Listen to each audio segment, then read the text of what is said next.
Welcome to Research Matters, an online show that is all about communicating the research taking place at NUST in efforts to promote the university's research agenda and the impact thereof.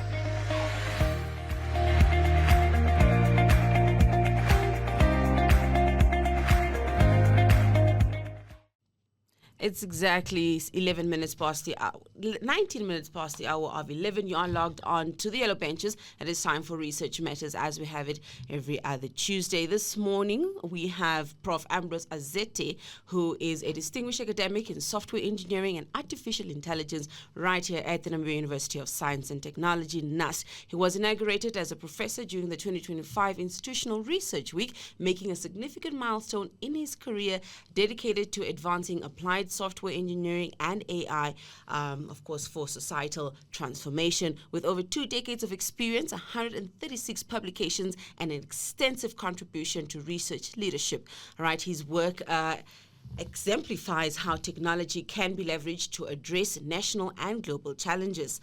Right, now let's get into it. Prof, congratulations once again on your inauguration. How does that make you feel? All right, thank you so much for the intro. Yes, like you heard, my name is Prof Ambrose Azeta from the Department of Software Engineering, Namibia University of Science and Technology. I'm delighted to be able to attain this very milestone. On the 3rd of October 2025, I did my professorial inaugural lecture. It was just like a dream come true in my own life, in my career. I want to say that this very year marked 20 years of my journey.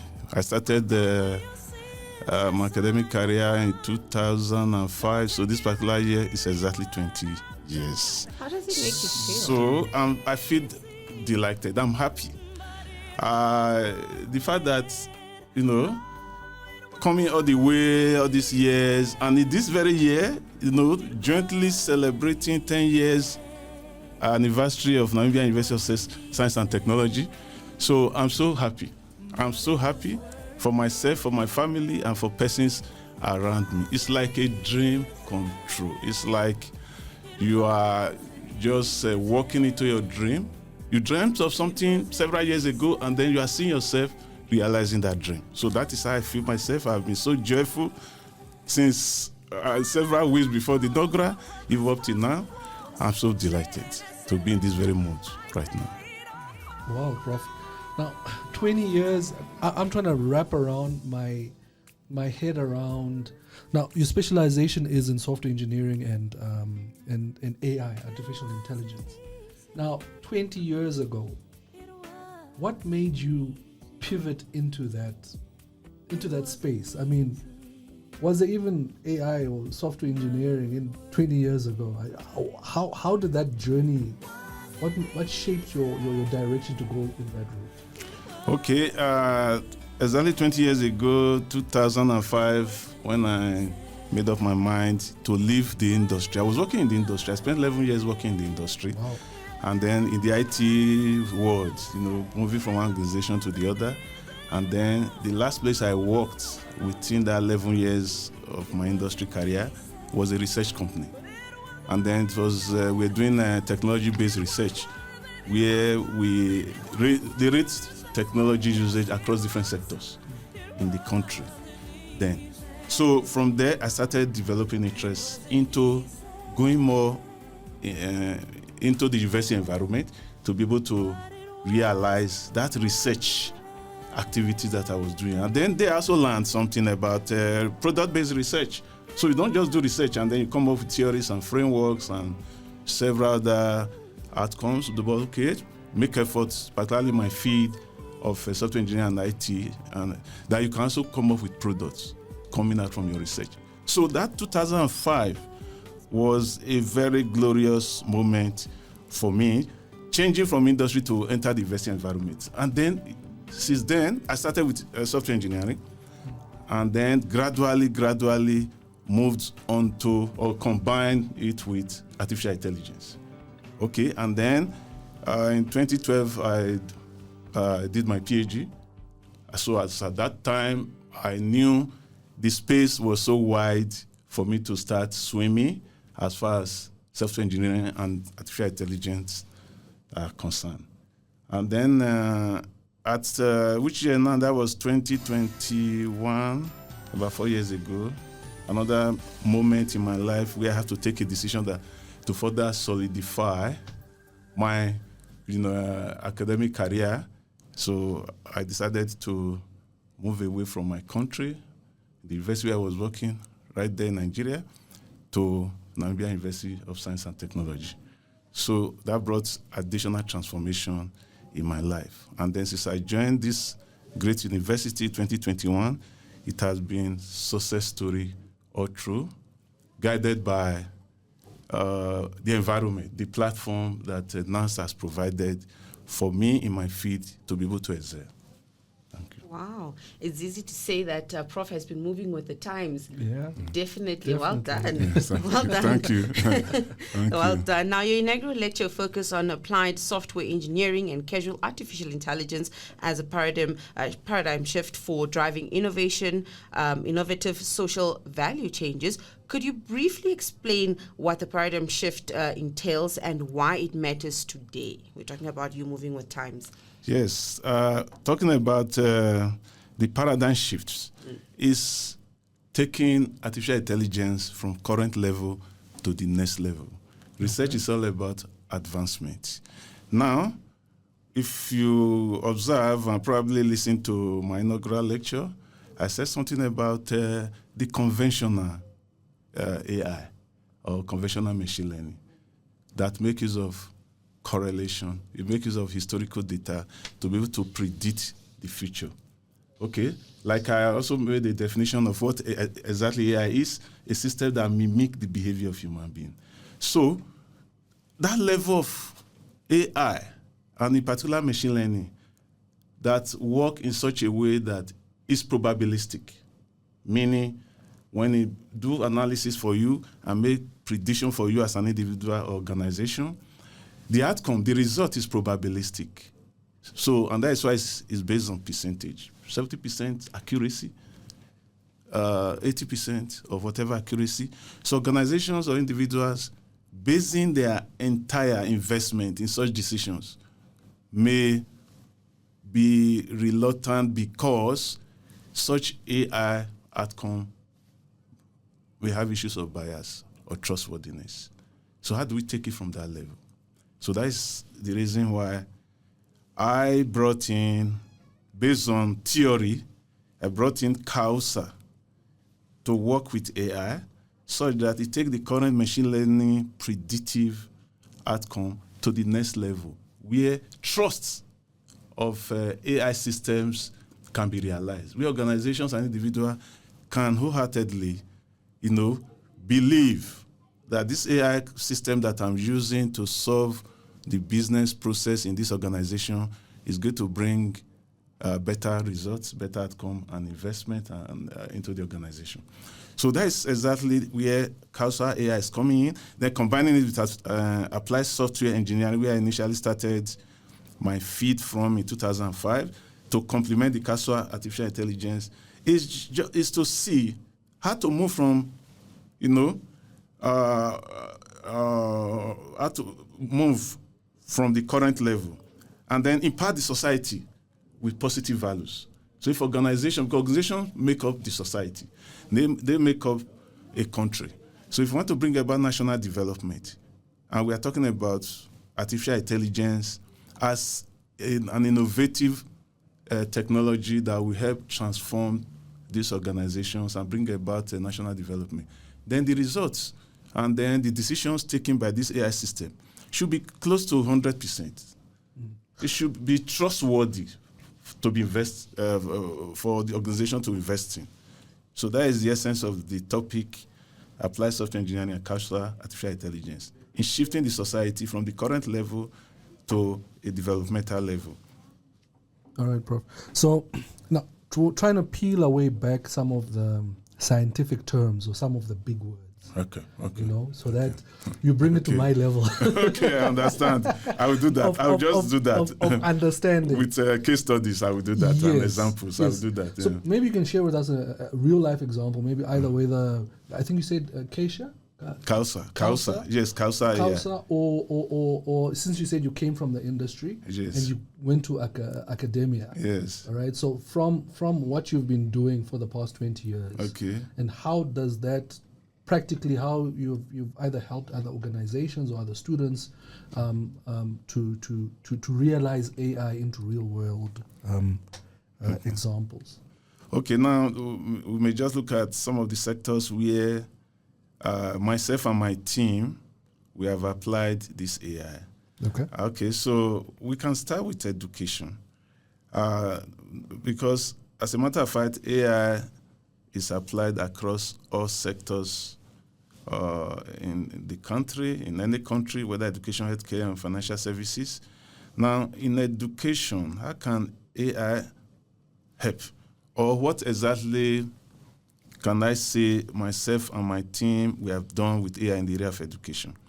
Now, starting with my PhD in 2012, I applied artificial intelligence, where in helping customers, users of a bank or financial services. Okay? So that is just a part of it. But in education, the visually impaired learners, they have accessibility problem. That was the problem we discovered. Visually impaired, they can talk, but they cannot see. So we show they are not having issues of inclusivity. That they are included in the educational sector. So in that very project, what I did with my supervisor was to provide an AI-based system that could help them. It was more like a technology assistive system to help the visually impaired to be part of the education, so they could learn. But how would that specific program help them? What happened is that they can be in their dormitory, visually impaired. Yes. Okay, so they stay in their dormitory. They don't need to move around. They can be in their house. And then an AI system was developed and deployed on the mobile phone. Okay. And then all they need to do is to speak.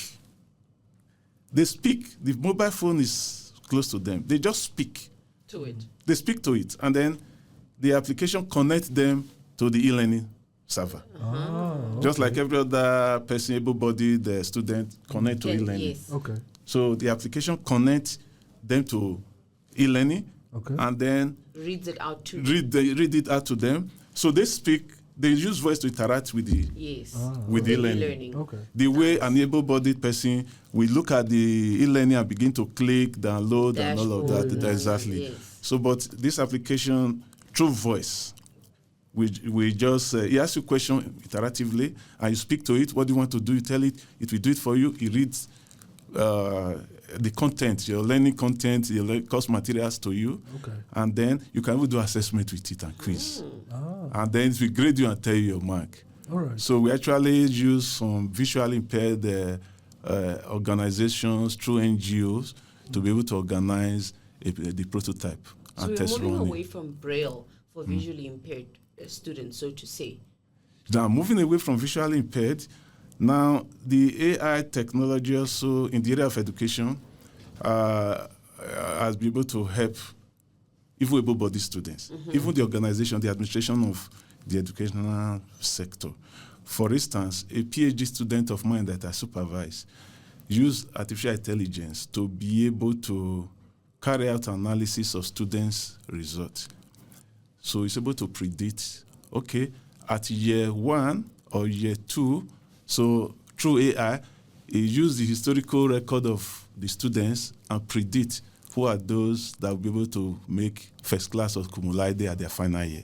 Okay. Exactly. So he helped the students, he helped the organization, he helped the institution, and all of that to give them predictive information so they can plan. So in their strategic planning for 3-5 years, they'll have an idea that this is the expectation. This is the expectation. Maybe they Exactly. can work on it because they already know that we're expecting 15 students to not make it to graduation. Exactly. What can we do? What can we do? Exactly. Yes. Make a plan, maybe extra lectures and whatever. Yeah. So that's the area of even looking education. at potential recruiters. I mean, this is Yes. someone that I need to look at this group of people that might excel well. Yes. Exactly. With, Exactly. ahead of time and monitor them. Exactly. So, Oh, Prof, we are truly milking you. We are milking you, but Okay, let's continue. It's fine. This my. Let's continue to look at the bigger picture now Okay. that we know that you are definitely not just technology focused. We're looking at the society at large, right? How do you envision software and engineering and AI contributing to Namibia's national development goals and, of course, a broader societal transformation? Okay, if we look at national goals of Namibia, yes, AI has the potentials to bring about transformation. We look at two main sectors. Let's start with health. Then move to agriculture. Because health, you need life to be able to work. You need good health. You need to be alive to be able to talk about transformation. Now, if we look at health, for instance, AI will be able to do a lot of prediction. It will be able to serve as, use it for diagnosis. That's what is called AI doctor. Because what is available across different countries is, particularly developing countries, you discover that there is this scarcity of skilled personnel, particularly in areas like doctors, medical doctors, and some other major sectors. Why? Because of maybe brain drain, some doctors relocated from one country to another because of greener pasture. So AI can serve as a doctor. So you can just have, instead of in a general hospital where you are talking about, you're supposed to have like 10 medical doctors, but out of maybe most of them are no more available, they relocated or something, you are now having only 2. Just giving an example.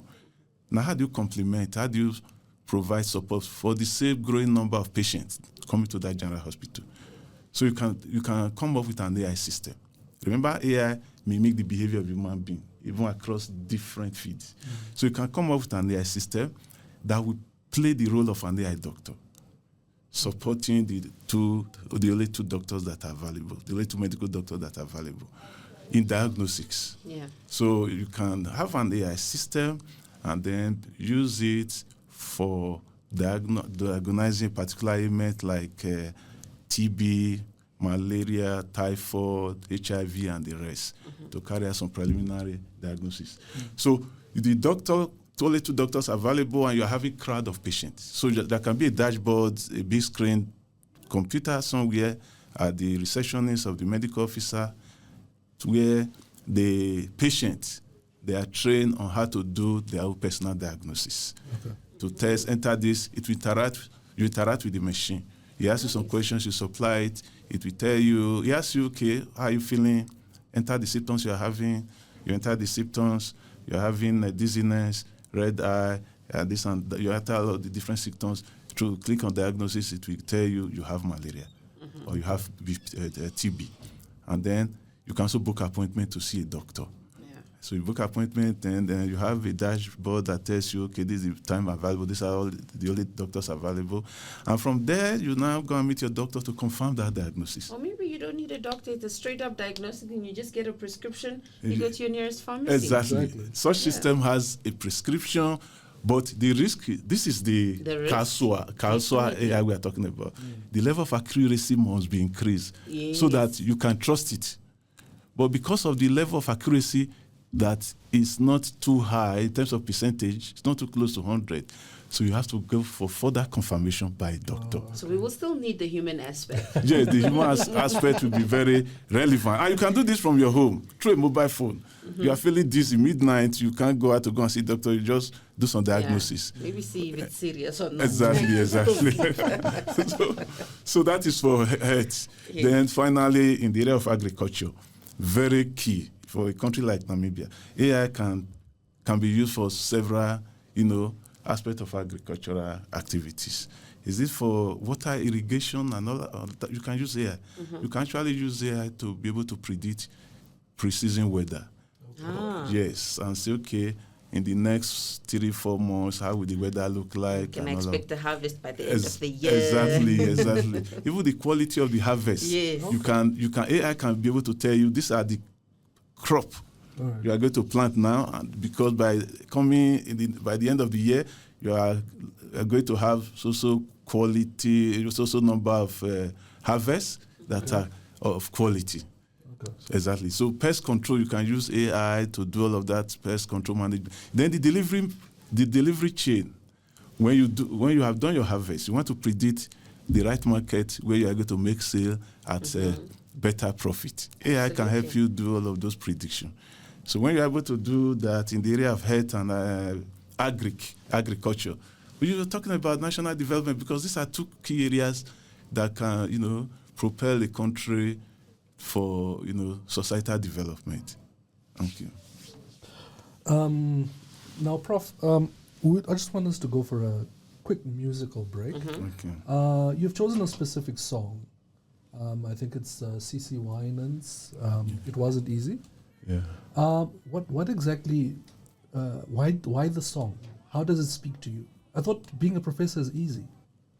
Yeah, to be a professor, I can say you have to work it out. You have to work towards achieving that goal. The very place or space where I am right now. The reason why I selected this very music is one of my favorite music, is because looking at my career over 10 years spanning within the university environment, to get to this level, I can say it was not easy, but it is worth it. That is what that music is saying. Okay. Yes, All right. it wasn't easy, but it's worth it. So reflecting on that, I'm simply saying that you have to be determined, you have to be committed to be able to overcome whatever distractions and challenges along the way. You have to work it out because it cannot be easy. Nothing is really easy. Exactly. But the final outcome, which is the dream I'm living right now, is the fact that it is worth it. Yes. Yeah. It is worth it to Imagine be a persisting professor. a project from 2005. We're in 2025 now. Exactly. So, yeah, I hear where you're coming from that one. We'll head out on a short musical break, and the Prof, Nigel, and myself will be back on the flip side. Keep listening to NUST FM, because right here we are reinventing sound. All right, so the approach is about being committed, sustaining that commitment and dedication to ensure that the AI, ecosystem keep advancing. Now, what I tend to do, working with my team, because this is a teamwork actually. I've not been doing this alone. My postgraduate students, my colleague, my research cluster members, they have been contributing. And then the one thing I do is I've been very lucky to have very good postgraduate students. At honors, masters, at a PhD, they come with an idea. Okay. We still do that. They come with even the Kausa AI that I'm proposing, I've already assigned a postgraduate PhD student to work on it. Okay. So we are working on it together. So they come with an idea. So I look at the idea, I perfect it to align with the requirement and expectation of artificial intelligence towards solving a societal problem. And then I help them to frame the topic properly and then look at how can it contribute to the society. And then how can it contribute to the research community. So that has been our method. So that has been our approach. Working as a team, working with my postgraduate supervisees and colleagues also, even through collaboration. We have some members from other universities, some colleagues from other universities joining our team. So initially, it was AI technologies we were using and providing the services through research, particularly machine learning. But now we are taking it further to Kausa artificial intelligence. Even all the different machine learning research and products we have done in the past as a team with my postgraduate students, we are trying to enhance that level of accuracy to make it more trustworthy. so to avoid bias. So that is our next goal. Yeah. Exactly. What is the one thing that you always preach to your researchers? What is that thing that you say in the class every day? Study hard, work hard. What is yours? What do you tell them? What is the one thing that they know you by? To be very committed. They have to be committed. Mm-hmm. You must have that interest, because when you are interested in something, you will do it well. Yeah. Yes, but if you hate, for instance, mathematics, you may never, as a grade school student, you may never be able to pass that subject. Or if you hate your teacher, you may never be able to do well in that. Or even attend the lectures. Exactly. So I tell them, first of all, get that interest. Ensure you have that interest in this subject. Yeah. And then, like who is communicating this very subject to you, that you are going to excel in that subject. Ask yourself, how can I like Prof Ambrose so that I can pass this course? Yes.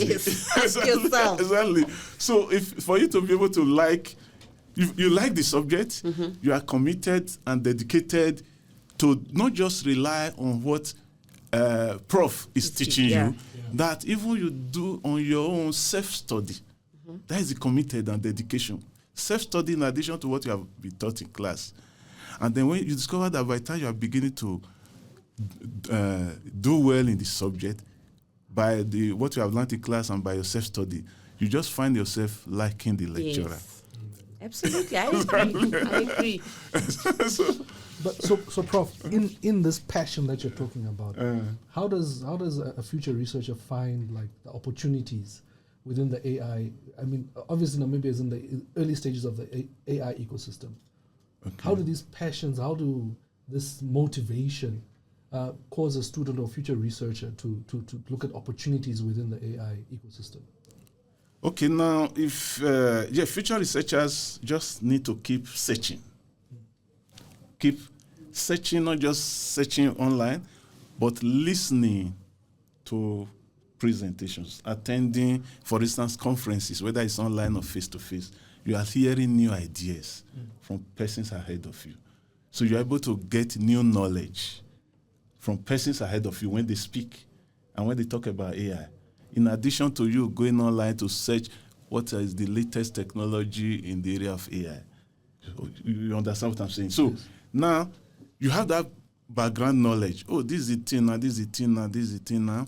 And then the good news is that there are so many free platforms online where you can even do a lot of self-study, self-development, that will teach you free of charge. Which programming language or which AI programming language can I use to achieve this AI complex system? You understand? If you don't want to, some may require payment, but there are several free platforms where you can do self-development by learning, doing some AI coding to be able to achieve this very goal, this very task in the area of AI. You understand? And then participating in global events, conferences, workshops, and learning new ideas and asking questions. Prof, how did you arrive at this? I want to know more about this. I need materials. By that, the interest comes in again. And then you're ready to spend more time in all of this. Then how then... But you need a mentor. Okay. You need a mentor. And I'm glad that you said that. You need a mentor. Because I think that with the AI discussion and software engineering as a whole, they need to address certain situations, certain national issues. Exactly. Beyond just it being zeros and ones and numbers and programming language. Exactly. What is the process involved in that? What are the let's say challenges that would be involved in trying to solve problems using AI? Okay, so there are two ways. One is you can go out by yourself to want to determine some need analysis from these industries. What do you need? What are you currently using? What are the issues with the system you are currently using? Is it AI-based? No. It's a conventional system. Okay, can I propose to bring in AI technology to do better than your conventional system? That is need analysis. Try to you go to some companies and then interactions, or use some research instrument to be able to gather information from these companies. What is on ground? What are the issues with your business processes? And then how can I use AI to address them? And they will listen. So you were able to get feedback from the industry, what they need. So we call it need analysis or requirement analysis. Okay, so that's one way to be able to do that. And then some companies post problems on their website or issues they're having. Maybe not really companies, some international organizations. Some of them do that, like FAO, Food and Agricultural Organizations, United Nations, and all of that. Some of those international organizations, they will post some problems on their website link. That is also country, it's also region, it's also continent. They are looking for researchers to be able to provide solutions to these very areas. That because they have done some research to see that there's a problem in this country, this region, in this continent. So they just post some research questions on the website, seeking for researchers that will, answer those questions for them and provide a solution that will solve the problem. So these are ways to be able to get issues from the society, and then now use AI to provide a solution. Okay. What I'm hearing is there are no excuses. Everything is there. There are no excuses. You need to find it. If you look for it, you will find it. Exactly. Definitely, Prof. We spoke about the peak of now becoming a professor and publishing over 136 publications.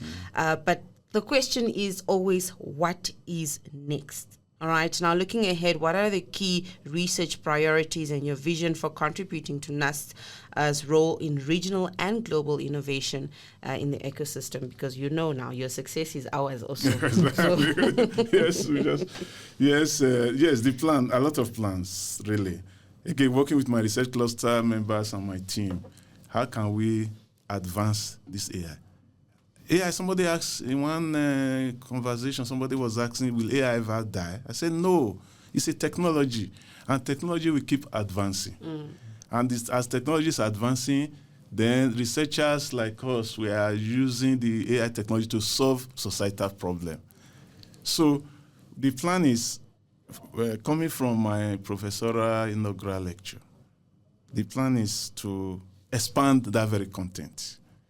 AI, machine learning, so many organizations using it to do prediction. And then in very critical sector like health, to ensure that you don't go and, conventional machine learning will not give you, biased information. And you go and take a drug that that is meant to cure whatever disease, and then that drug is now causing some risk. How do we enhance? That is the area we are going on. How, across different sectors, how can we improve what AI is currently doing? How can the decision-making capabilities of AI, how can they be relied on? So the organization will have more confidence to be able to be using this very AI. Because they need trust, because they're going to invest millions and billions into an AI system that is giving them decisions, and then they are predicting that in the next 5 years we are going to make social profit based on our strategic plan. AI is telling you that, and within the first 5 years you're already losing profit. So how do we ensure? So that's where we are moving towards, myself and my team, to try to enhance the capabilities of existing AI system. So, and that's why we are bringing Causa AI on board. And then in health sector, this is life. You cannot design a software that will use a robot to carry out maybe and we are talking of AI surgeon that will carry out surgical. Ooh, dangerous. Exactly. We'll start suing AI. Exactly. So you just have to ensure that this AI that the whole globe is talking about is close to being perfect, if not almost 100%. Okay. To save life and to save organizations from, collapsing because of over-reliance on artificial intelligence, the whole world. So we don't want organizations to be taken by surprise that, we'll be hearing of AI, so we invested in AI. We didn't know AI was going to treat us like this. So how can we make it to be trustworthy so that there will be return on investment? Yes. Exactly. So that is the future. And thinking of that along with my team. We're having some good postgraduate students around me to be able to take that further. And then we are thinking of organizing workshops. All right. And then educating people about this new technology to make AI better in society. Prof, as you said, you're not a newbie to this show, and you know that how time always goes fast. Too fast. on the show. But just give us some few golden nuggets for future researchers, current researchers, young academics, those that are in their first year, those studying their PhD, those like myself confused of whether I should continue my academic journey or not. Just give us some golden nuggets to consider as future researchers or current researchers. Yes, it's the academic environment, based on my own perspective and from experience, I see it to be one of the best industry to work because you keep learning new things. We always, not just only teaching, but there are other components that you find yourself doing, and particularly research. You keep searching and researching. The word research means you are searching what has been searched by redoing it. And then this you're redoing, you are advancing it to another level. Okay. So to be able to keep achieving that, you just have to like the field yourself. You have to be interested in whatever field where you are doing your research on your postgraduate program or whatever. You just have to be committed. You have to own it. Don't rely on only friends or my supervisor. You have to own it and say, okay, this is what I want to achieve. You have to own it as if your life depends on this. It's going to pay at the end of the day. Yeah. You understand? So you don't have to you don't have to be pushed. By that I mean, you have to be called to come and do this. You have to be called. Where are you? It's time for your presentation. Your presentation is next week. You have to come. Let's work on your proposal document. Let's work. No, it's you that should be disturbing your supervisor. Okay. You that should be saying, supervisor, please, I'm done with this. Can I come to your office? Can I do this? So you should own it. It's your own property. Yeah. It's your own certificate that you're about to acquire. So just about commitment and dedication that I've been talking about. Yeah. You will get to any length if you take that as your priority. You wake up every morning, you are thinking of, oh, I have this goal. I have to achieve it. You are done with your bachelor's. The next thing you are not stopping. Say, okay, the next honor, I have to get that honors. Okay, I want to be working and then combining, doing your honors. Fine, but I must get my honors. You are done with your honors. You are not true. You are still working. But you say, no, masters, I must get it. And then you are done with your masters. You are not relaxing. You say, no, PhD is the highest degree. You are working. I must get my PhD through research.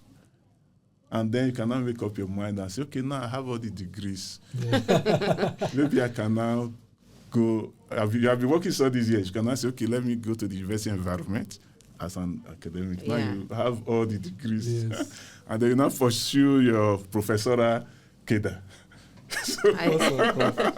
I think it's safe to say that it will be difficult for you to pursue something to this level if you have no interest in driving it yourself. Exactly, yourself, not somebody pursuing or driving you. It will not be possible. Your supervisor cannot come home and carry you with his car. There's no way. And say, come, let's work on this, your proposal. You are presenting next week. No. It's you. When you wake up in the morning, you're already messaging your supervisor. I'm coming. Coming.